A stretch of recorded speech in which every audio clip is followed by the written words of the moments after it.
but he makes it work and they rotate around very, very smartly. Yeah, it sort of brings to mind the likes of Faker, of course, a fantastic Lulu player in his own right. And I'm not saying that Xiaohu anything like Faker, but still, it's brilliant to see him utilizing that champion to such high effect. And Rek'Sai is going to be banned straight away, and I think that's really intelligent. MLXG was brilliant in the jungle. And just coming back to defensive champions, now Lulu's seen some success. Morgana mid was a big success. Morgana mid and then Lulu earlier today for QG.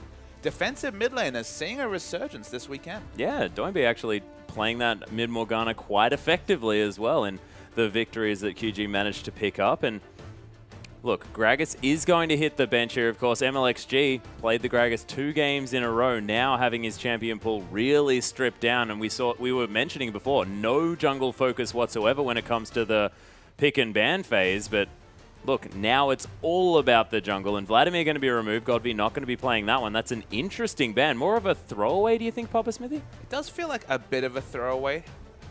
My guess this game is they're going to give up Azir and try and have Godby go full Kassadin. We know he can do it. He's the one that caused the resurgence in Kassadin play with his Rod of Ages into Zhonya's, into Athene's Unholy Glory. Unholy Grail? Unholy Grail. Close. Build that he really piloted for that 40% CDR hopping around a late game team fight build.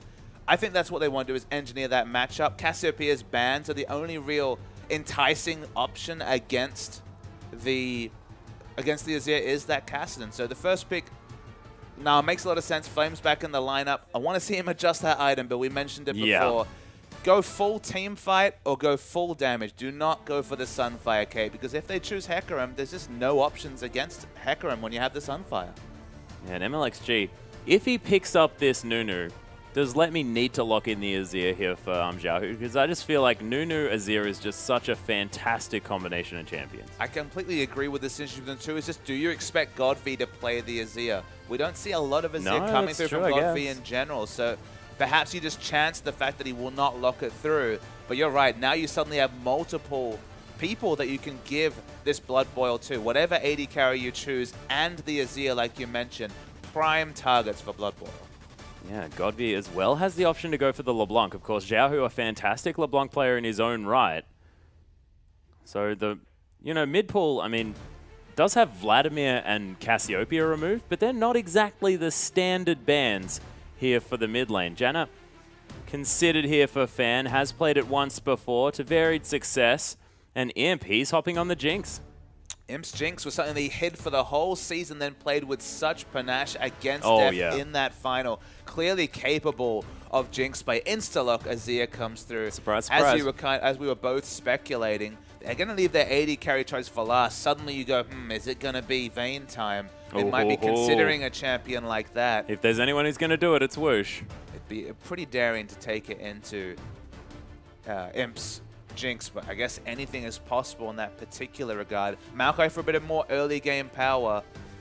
I think it's going to be the Kassadin. I think he's just going to go Kassadin here and go for the carry that he's done so many times. If you take it to the late game, Kassadin will get all the work done. Sure, they don't have huge wave clear, but Jinx does her fair share of wave clear with AoE crits in the late game. Gnar can get into Mega Gnar form and do some work as well.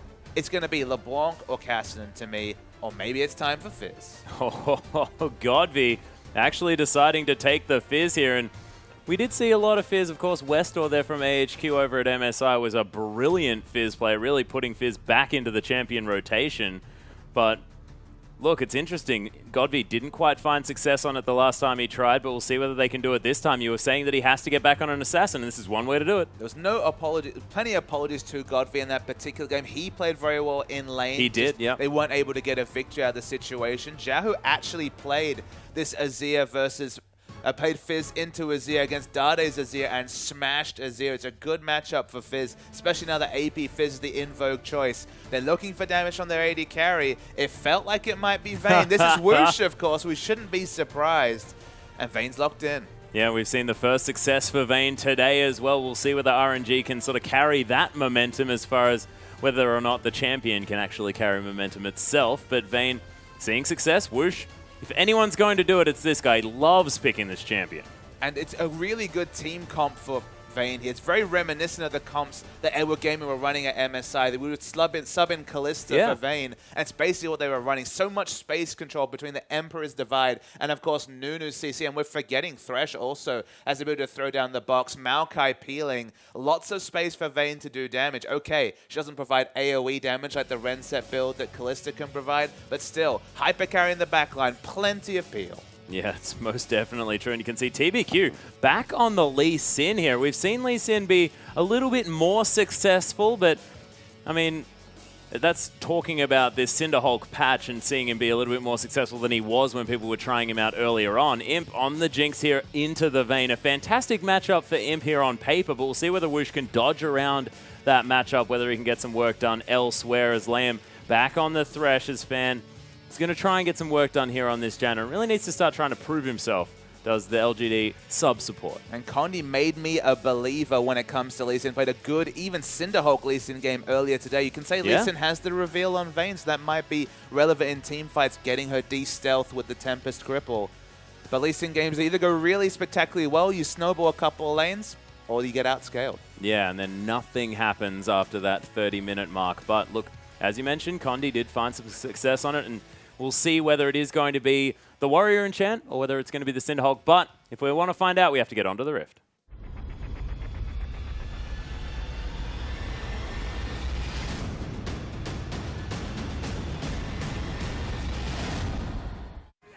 And here we are, ladies and gentlemen. Death Sentence not landing as soon as we enter the Rift here for LGD taking on RNG. Game 2 for our third match of the evening. Let me just standing around checking out this ward as he dodges nimbly out of the way of a Sonic Wave. And RNG looking to try and get some deep vision down. Of course, everyone wanting to try and find out who's going to be lane swapping where. Well, let's be real. Vayne really wants to know who's lane swapping where, because they've got a Maokai excellent in a 1v2, and they've got a Vayne that really doesn't want to lane against Jinx. Even though it's Jinx Janna, so it's not a high-pressure support, he'd probably prefer to dodge this lane and show up with a Blade of the Ruined King and say, yep, kind of come Jinx hunting season. Yeah, well, that's exactly right. You just really want to try and, you know, dodge out of the first 15 minutes of this game. Sort of no rush 15, please, is what you're going to be writing into all chat. And maybe what they do is, because no one lane swaps to the mid lane, maybe you put Thresh and Vayne into the mid and say, yeah, bet you weren't expecting that. The Royal Club pre-Season 3 World Special, Twitch anti-mid every game. Beautiful. There's worse scenarios, you know. Yeah, exactly. And we've seen it done before.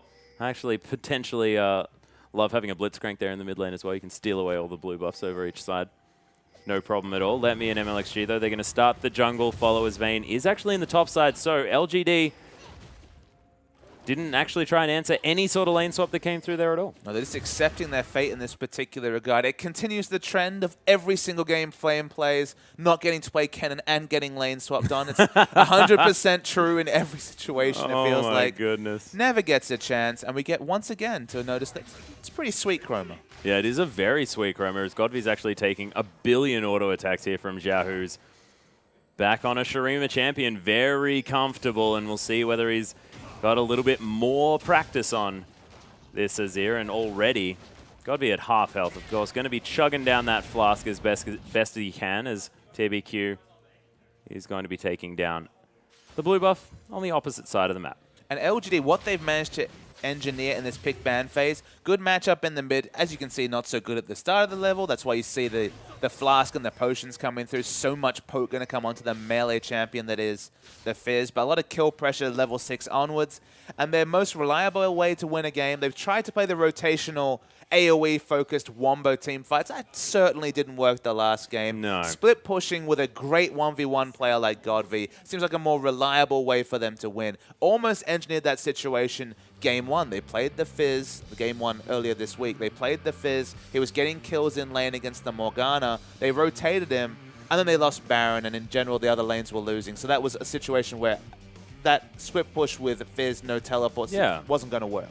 If you avoid those situations, go even in other lanes, keep the vision strong around the big structures like the big neutrals like Baron and Dragon, just give Godby that chance to carry. Because so far, the other 3 strategies you've thrown out as a team haven't worked.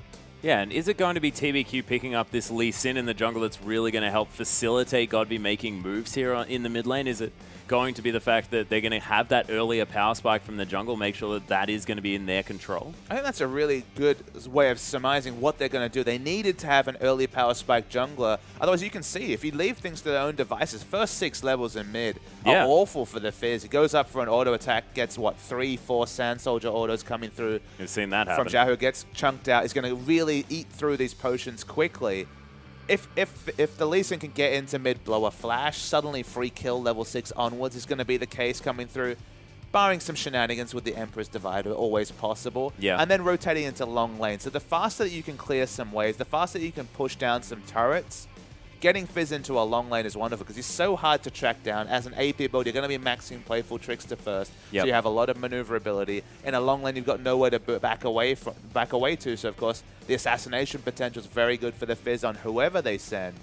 This is, I think, the strategy that we're going to see. And if we do eventually see, say, Fizz pushing against Maokai, that's another counter matchup for the Fizz. We saw Zatai last season rocking the Fizz versus Maokai matchup. So whoever they send to deal with the Fizz, if Fizz is snowballed, they just don't really have any good options to RNG. No, and I mean, we can talk about Godby this whole time, but I mean, Imp as well is going to be sitting on this Jinx. So if you want late game insurance after picking this sort of mid-game focused duo in the mid lane, then Jinx probably one of your best options. We saw Whoosh playing it to fantastic effect, and Imp now with a free lane on the Jinx, we're going to have an accelerated possible hyper carry in this game. And Jinx synergizes really well with an assassin like Fizz, because Fizz, look, he's either going to burst people down or he's going to get a lot of damage onto people, and then suddenly the Super Mega Death Rocket will be likely to pick up that first passive activation and get excited on the Jinx. Suddenly you have mobility riding through on that comp, so any sort of deletion damage, it's missing health damage with an assassin that's good at 100 to 0, so there's a lot of synergy between the two.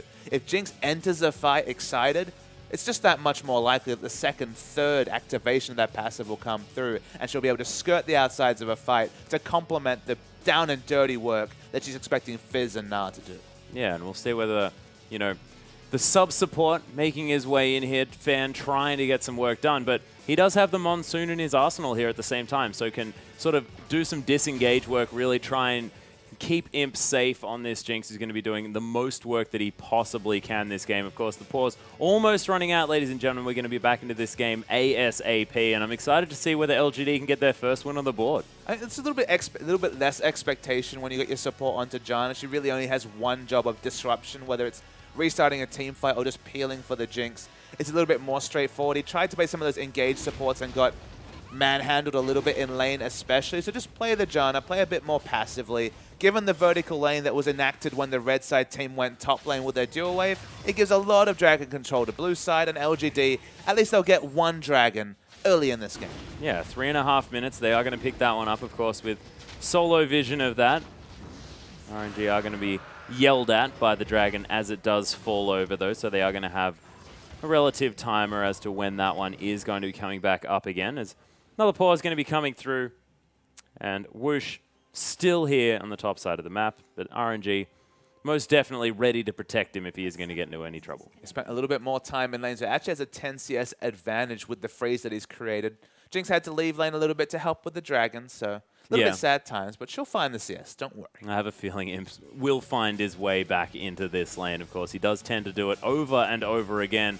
A fantastic player, and we talk about both of these Samsung AD carries to come over from 2014.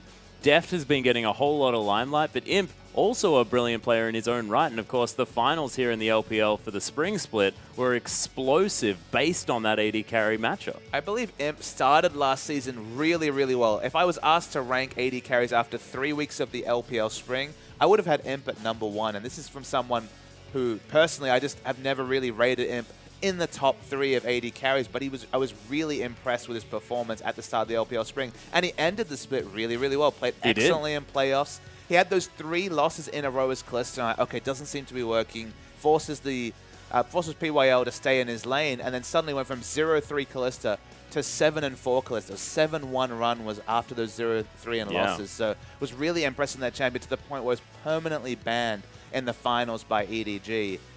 Imp maybe had those shaky times in the middle of the season, but was very, very impressive. Definitely top 3 AD carry in the spring. Def gets the plaudits because, A, his team won and then went on to win MSI, so I think he deserves the attention that he gets. But Imp's a world champion. Imp's won a lot of things in his career, and he's just now...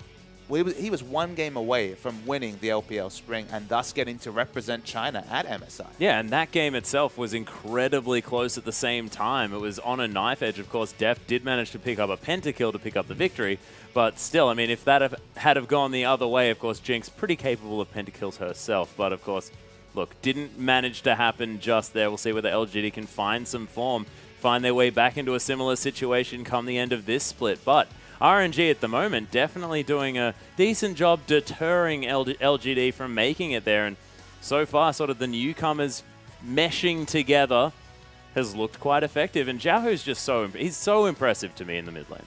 Xiaohu's a really smart player. He got outplayed by Dai. That was the surprise. That is, in a mechanical sense, he was outplayed by Vladimir in that Vladimir versus LeBlanc matchup.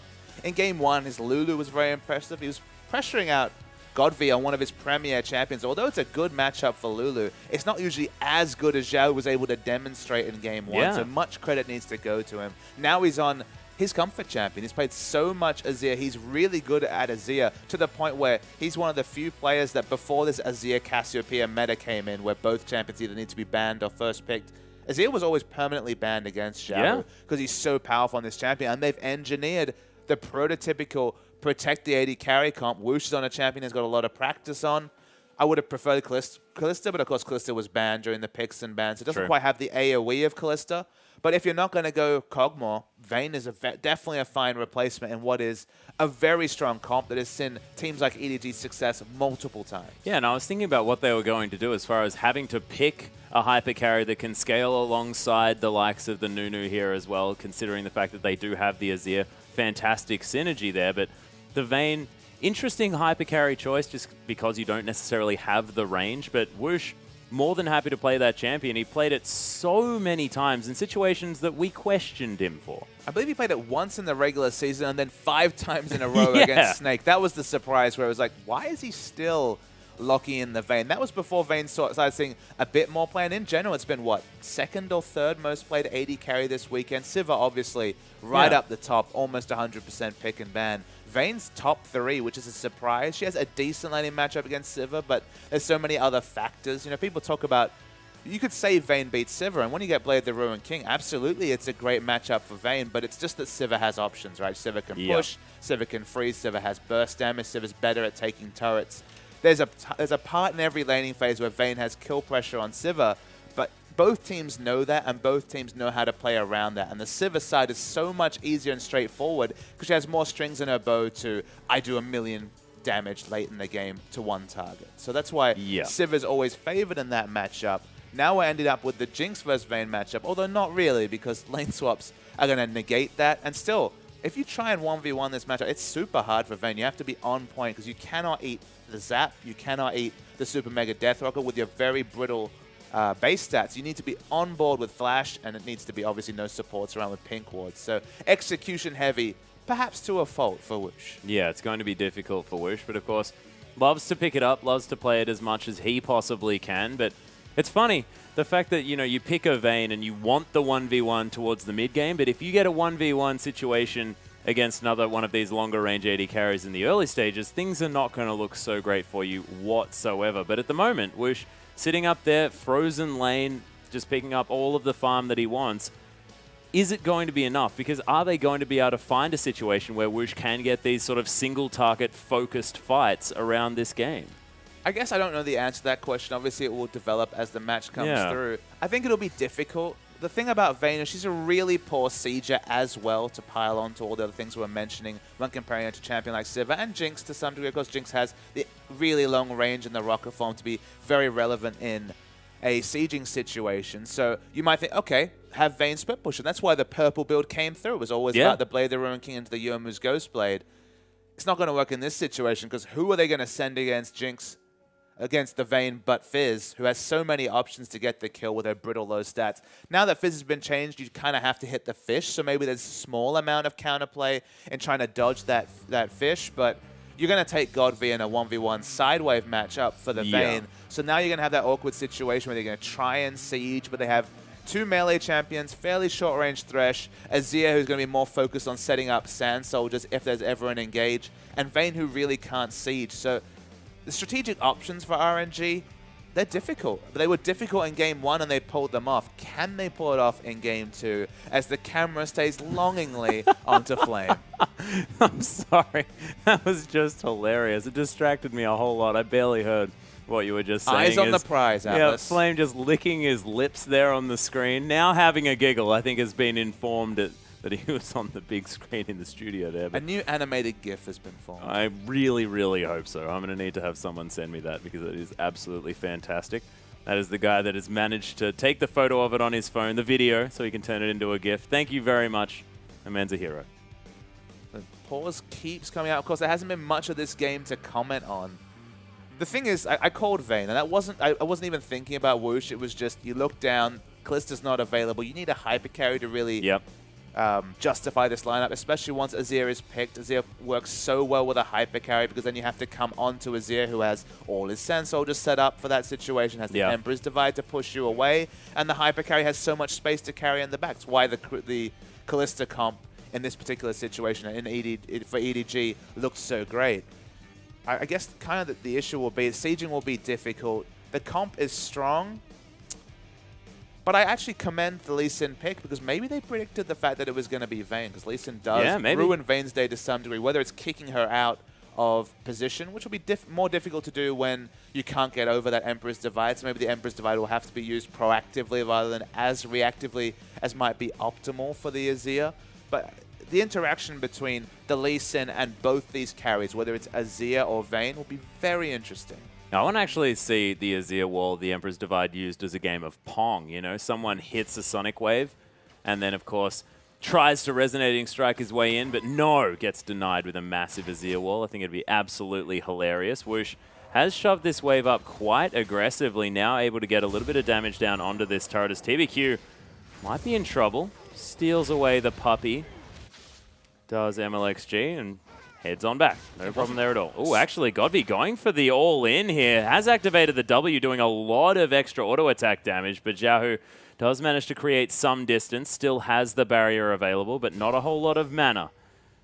Yeah, the trade still, it looked like it was going to be in Godv's advantage, but the damage on the backside is just massive coming through from Xiaohu. You're always guaranteed to take 3, 4 of those auto-attacks on the backside of each trade, and until until TBQ can start impacting this mid lane, it's just sad times for Fizz. Yeah, it's going to be difficult for Godv, who's got no more potions left, no more flask stacks either, but Xiaohu a little bit low on the old mana himself, so not too many attack commands for these Sand Soldiers to come through, but Godv does eat another one.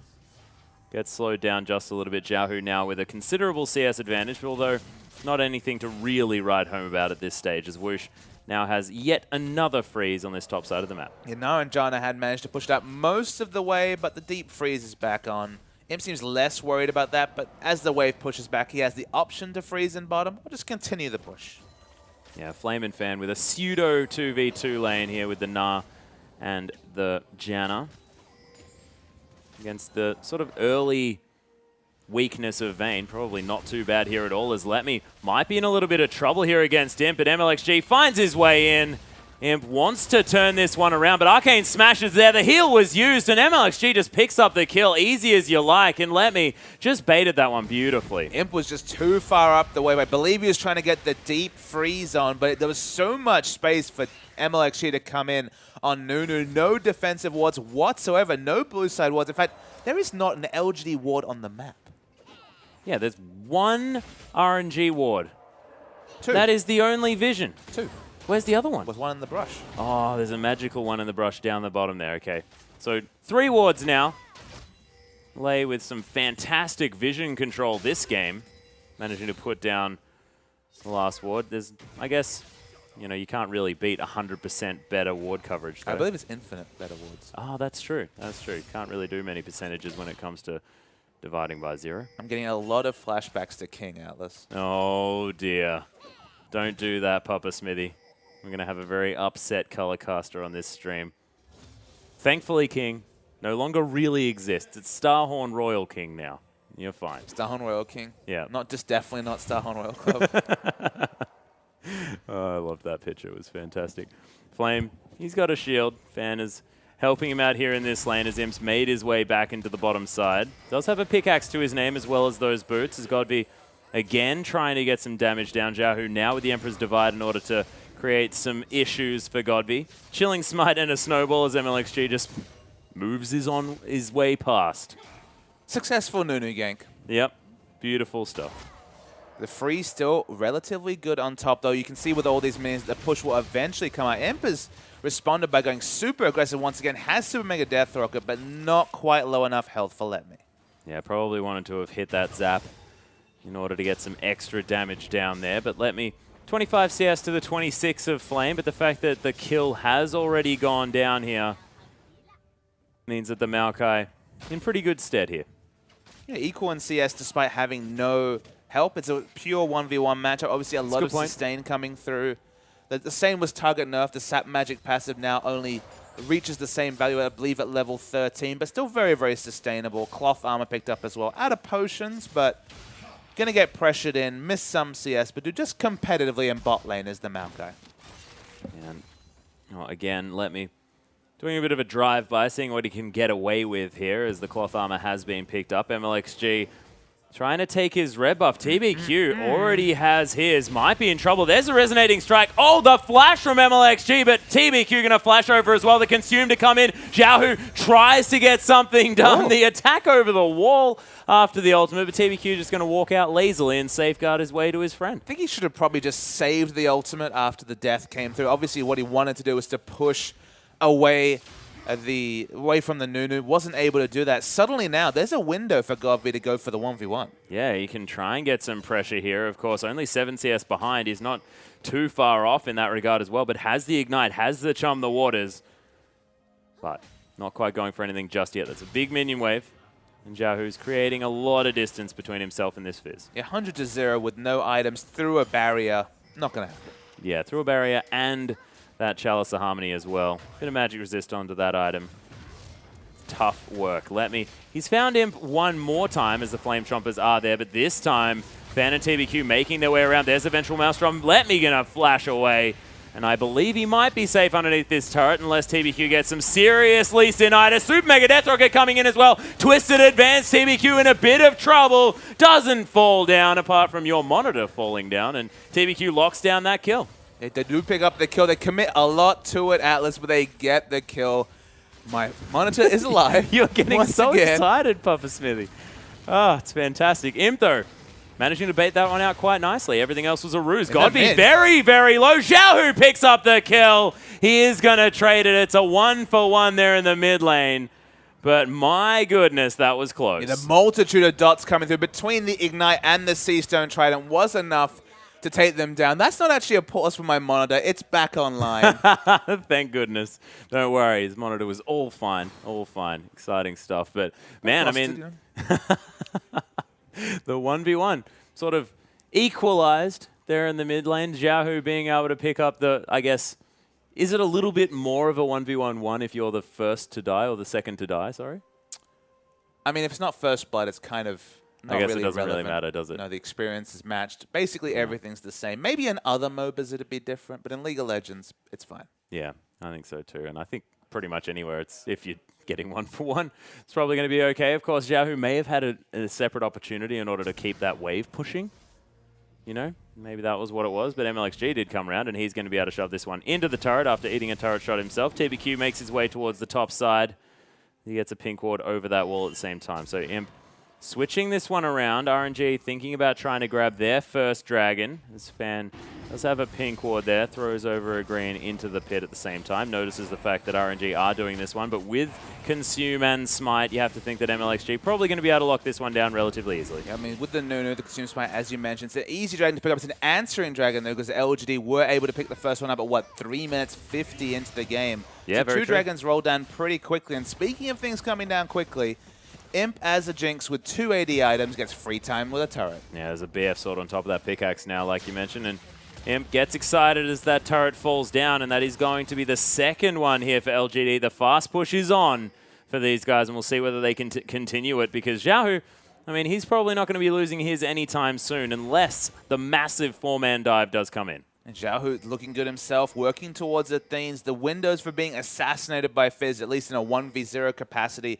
are starting to close. Morellonomicon is the first pickup for Fizz. Very aggressive choice against double AP that's coming through. Of course, Maokai, just about base values, but still quite a few hits of magic damage. Oh, nice use of the Q and the E in order to get Xiaohu out of the way after that Playful Trickster was used. I believe the Urchin Strike wasn't even used there in order to try and get him in. Just trying to close the distance to get that Chum the Waters on, but that's an ultimate down.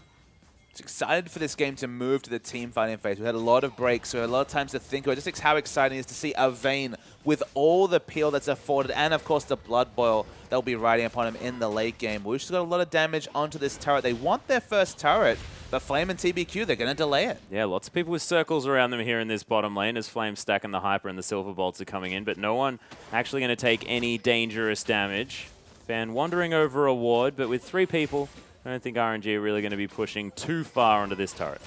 Not for now. Lee Sin's left the lane, but still plenty of wave clear. And of course, this Janna shield can come onto this turret, so plenty of options there. Fizz finally starts the split push that we knew would occur at some point in the game. You would have thought maybe it would have been prompted by a Sheen or a Lichbane purchase, but just with Morellonomicon, happy to go and deal with Let Me, and Let Me has just gone back to buy a bit of armor, but certainly no magic resist to deal with this Fizz. Yeah, TBQ actually does throw out the snowball onto, the Sonic Wave onto MLXG, but the flash did come through to save his life there. No one going to be kicked back. MLXG just going to clear out a ward and get out. He's trying to engineer this Fizz versus Maokai matchup that we mentioned during the pregame. Yeah. When the split push gets going, Maokai's going to be deathly terrified of this. Only he's working towards a Frozen Heart with the build. No sign of the Spectre's Cow. 1,200 gold he doesn't have to spend at this present time. He was used to fighting against Narf. Suddenly finds the Fizz. Imp's happy to pick up farm in the mid lane unless RNG can really rotate around their teleport advantage in the top. This is going to be a very successful rotation for LGD.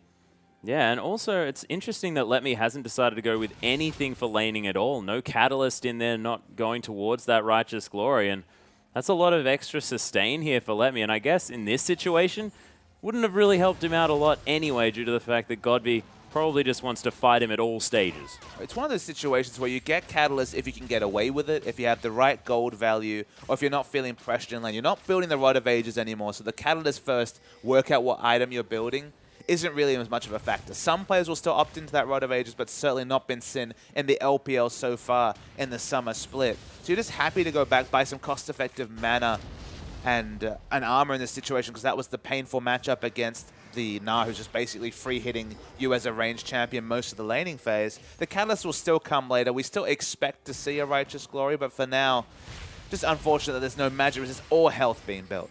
Yeah, Fan might be in trouble here as the death sentence was being looked at here by Lei, but doesn't get there. Woosh is able to finish off this outer turret in the bottom side of the map. RNG down a couple thousand gold, but nothing to write home about here as Woosh continues to push. And I thought that RNG might be able to get something exciting here. Of course, they are known to do that sometimes, but didn't happen there around that red buff.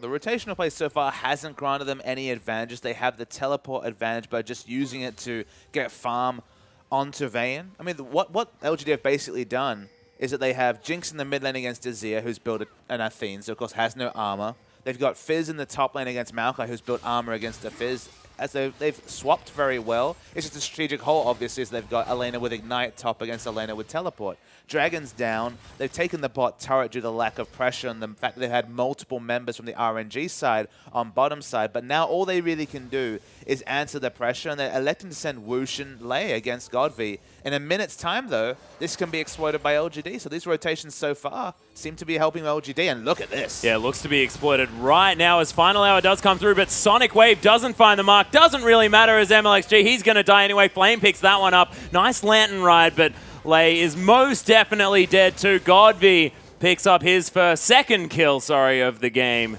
And although he's fallen down behind in farm, this might be the snowball the Fizz needs. Yeah, really nice proactive moves played from LGD, and good timing as well. If they'd waited another 30 seconds, they might have paid for that rotation with a Dragon, but it's 2 free kills. It gets Fizz going in what will be a split push-centric Fizz build as far as we can tell. and they should be freshly shopped in time for this Dragon.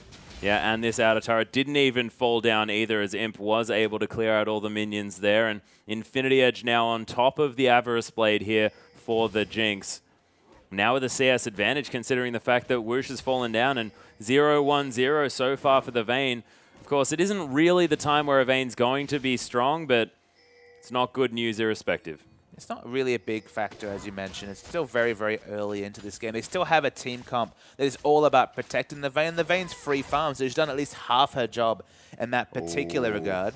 Godby might be in trouble. There's the Death Sentence as well. Whoosh looking for a possible condemn.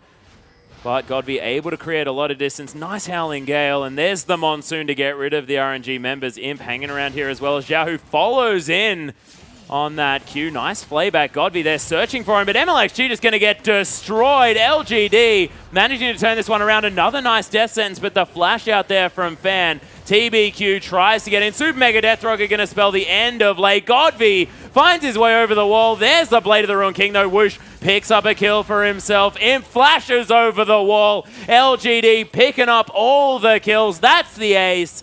And LGD, they're going to transition into a Dragon, and that was so beautifully baited and played out over an extended series of events. A really nice team fight there. MLXG just completely disregarding Fizz's damage. He'd just gone back, freshly shopped, got boots and a needlessly large rod, so exploded him, and then the Fizz mechanics to, on the downside of the playful, on the Trickster side of things, flash over the wall coming through from the Emperor's Divide and explode the Azir. Godby's good at Fizz, and he's putting it to good use, and the lane swapping and play that LGD have put forward has been a level above their strategy in the first 3 games of the LPL. Yeah, I actually had no idea how Godby had managed to get over that Emperor's Divide, and then all of a sudden he was way in amongst everything.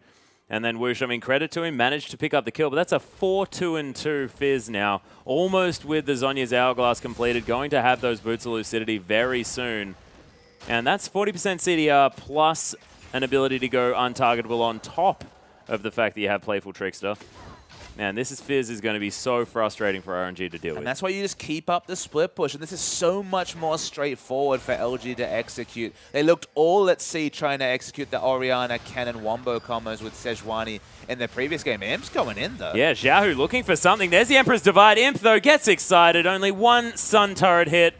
Is going to be able to lock down that kill. Flame even picking up an assist. I think Xiao was just completely undone by the Youmuu's Ghostblade second. We're finally going to see a replay of this fight. This is after MLXG had already fallen down. The re-engage looks really possible when Lei goes down, but the flash, of course, Playful Trickster can't go over that terrain, but the flash as a reposition does work.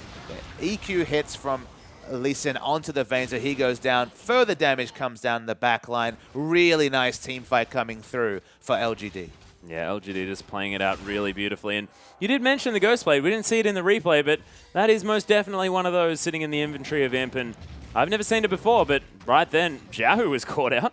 I mean, the extra movement speed's a factor. Also, it makes the execution damage on your ultimate that much more relevant. No armor's been built up by Xiao, who now just goes back and buys a cloth armor. The ult is doing huge damage, even in close range, in terms of the missing health. It's a different build. I kind of wondered if it would ever come through. TBQ's caught. Yeah, MLXG, though, only able to throw out a snowball to answer the death sentence, so not really finding too much. I mean, the answer is the question, though. Who's going to answer this Fizz? Well, it seems like no one at this stage. I think that the members of RNG are sort of arguing in amongst one another, saying, no, I don't want to do it. I don't want to do it. Someone else do it. Maokai probably has to do it. Now has Catalyst for a bit of health, but certainly not in the right spot. Oh, Imp in a whole lot of trouble, though. Whoosh picks up the kill. Here is MLXG. Decent ultimate. His Fan taking a lot of damage. Another snowball to come down. Chum the Water's going to do a bit of damage to the Nunu, but it's not an optimal target. LGD dropping the ball just a bit as they pick up a whole bunch of things. RNG, can they get anything as far as an objective from this? The bottom lane's dead from LGD. Yeah, the bottom lane's dead. They're going to push onto the mid lane. Is there any wave clear left from LGD? It's a Fizz comp, so honestly the answer is no. They need a minion wave to make this possible. No, the turret's solo. They will definitely get it. Flame backs away. No Rage Bar. Has teleport. Going to back. Oh, TBQ. Nice use of the safeguard in order to get his way around, but MLXG flashes forward with the snowball. Condemn into the wall, though. Xiao picks it up with an attack command.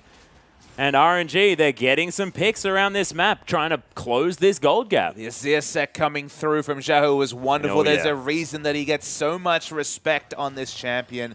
Comes with the picks and bans, no obvious Cassiopeia counter pick. Godvi goes with the Fizz and it's been mostly successful, but that's honestly a lot of Fizz getting ahead's been through the lane swaps rather than necessarily the 1v1 lane matchup.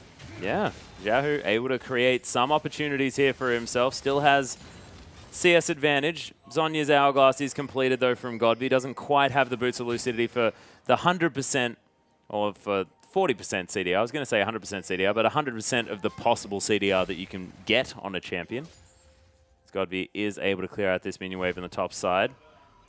And look, I mean, RNG haven't really been caught by this split push, but they haven't shown us an answer for it yet either. I mean, LGD's answer to what is a very, very strong teamfight comp is just split push all day. Nara is obviously very comfortable in a split pushing role. We've already established that multiple members, at least 2, will be required to deal with Godby now that he has the Zhonya's completed and the CDR boots that you were mentioning for the 40% CDR. So multiple types of untargetability. Oh, yeah. Makes him a very, very slippery character, finally actually returning to mid as Dragon's about to spawn. It feels like LGD have a lot of options. 5v5 fighting is still a possibility for them, but honestly a 5v5 is the only way for RNG to get back into this game. Just keep on the split push. Yeah, now that Wushin does have that QSS completed, can potentially drop the fish if it does come down. Does that mean Woosh might be able to get into the split push scenario against the Fizz, or is he just too tricky? Is there too many abilities that he can do to kill this Vayne? I think as in a pure 1v1 scenario, no. And it looks like he won't be able to fit in a Banshee Veil. It'll be a little bit more useful because you're still going to get so much damage down. Some of the tankier members can disregard Fizz damage, just not so much miss the ultimate QW death like they used to be in previous iterations, now that a lot of the damage is around the amplification on the Fizz. But still the base stats from Vayne are too low, I think. There's still the potential with a sick outplay, but it'll be very, very difficult and risky to engineer such a split push.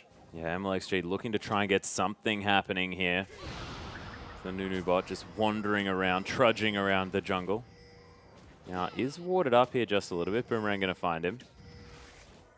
Flame still just being annoying himself, but MLXG is going to be able to get that Grump. TBQ clearing out some minions, so Sun Turret still up there helping out Xiaohu. 2-1 Dragon spawns. RNG's comp much stronger when they're being aggressed on than when they're going aggressive, but looks like they've got no option. If they want to contest for this third Dragon, they'll have to go in aggressively. Yeah, LGD, again, not exactly making a solid decision here as RNG are going to pick up the aggro from this Dragon. It hasn't decided to reset just yet, but oh my goodness, MLXG another time is able to steal away that Dragon. Xiaohu escaping as well using that cute little QE combo after the Sand Soldiers come out, and RNG, they'll just take the 4th Dragon and get out of there. One of the easiest ways for RNG to win fights is to get the supremacy over Dragon, get towards that 5th, force LGD to fight on their terms, because they kite back well. Oh my goodness, TBQ just goes on a merry ride here. Wushin picks up the kill as the ultimate does come down from MLXG. Decent Monsoon from Fan, but looks like RNG have managed to get the pick that they were looking for. What will they turn it into? The Dragon's down, Baron looks risky even with Smite down, and their siege is pretty poor. So can they get enough poke damage to actually take down a turret? We'll see what they can do. Zap was used just to try and do a little bit of extra damage to a single minion. Eye of the Storm is used to help with this turret, but Chum the Water's a little bit short on Godby's fingers there, so no fight going to happen. Flame needs to open up enough space for the auto attacks to come out from Imp. He's the only person with AoE wave clear. He doesn't do it. Inner turret's going to fall down. Death Sentence on a Flame, but he's about to go into Mega Gnar. Super Mega Death Rocket comes in. MLXG very low. Look at the 5-man Gnar from Flame.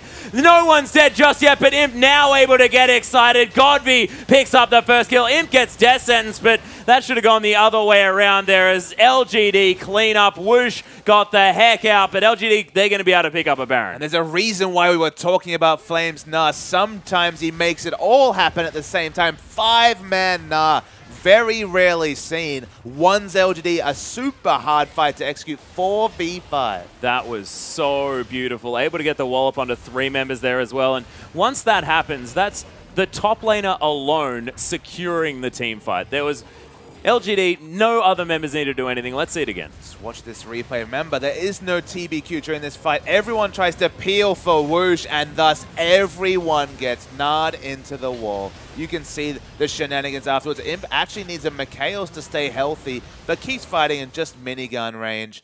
What a play by Flame. That was unbelievable. Also did so much damage. You've mentioned the sort of, I guess, base damages of the Wallop and the Gnar, but we saw it in full effect there. MLXG got torn apart by all of those abilities, and man, LGD now with the Baron in their back pocket, they'll be able to get the push on, and with a Jinx, pushing turrets is pretty easy. I mean, it goes without being said that you shouldn't line up against a Gnar ultimate, but with this team comp against a Jinx, it's all about the first kill coming through, and then the Jinx will just hit all get excited, get in range for all that AoE damage.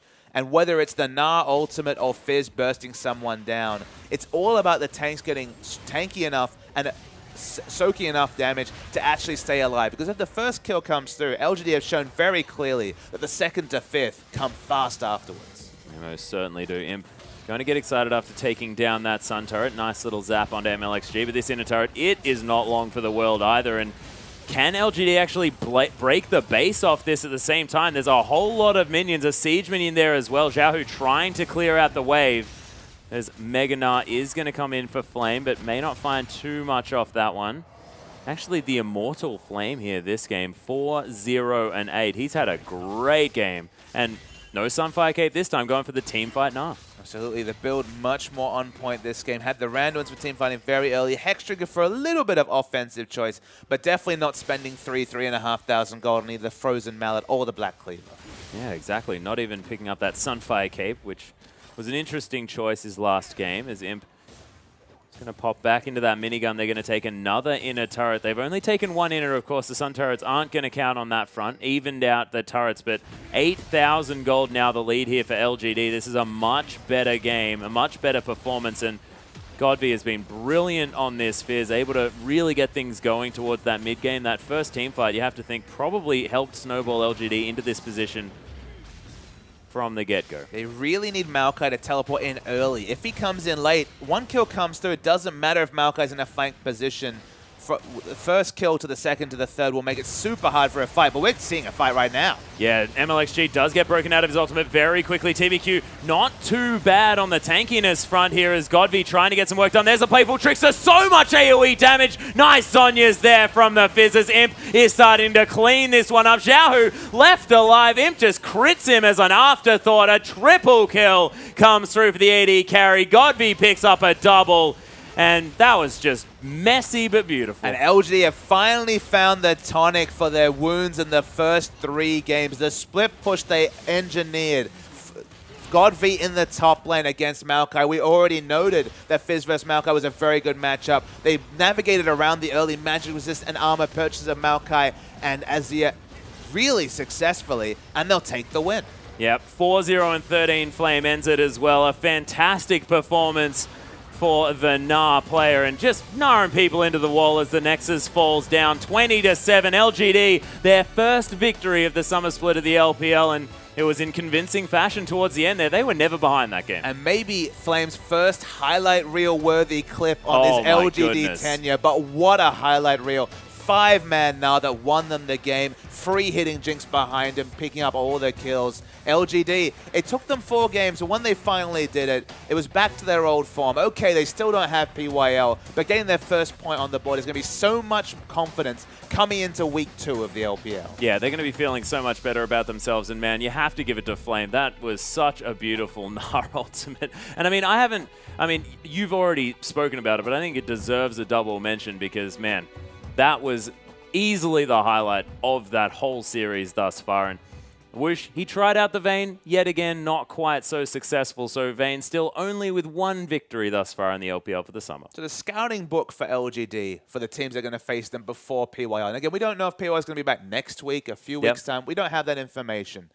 if they can get away with the split push, they finally got Fizz into off lanes, they look so much more strong than when they were playing their playoff style, which was around TBQ playing the Cinderhawk jungle and the lane swap. Cinderhawk jungle lane swaps without PYL have been a disaster. Oh, yeah. They're going to look more for those selfish choices like the Fizz with the low wave clear. If you answer that with the Sivir, you've got a lot more options to get back in the game, of course, because then you have so many wave clear options. When you go for these hyper carry, Vayne focus comps, you open up windows for LGD to take advantage of you with these assassins, and the assassins ran wild, and they deserve their win. So LGD, try and keep them towards their old style. Keep them away from the assassins, because the assassin play is all that's keeping them together, creaking through this first week of the LPL. Yeah, Govy definitely playing well on those assassins. But ladies and gentlemen, we still have one more series to go this evening. EDG going to be taking on Vici Gaming after this short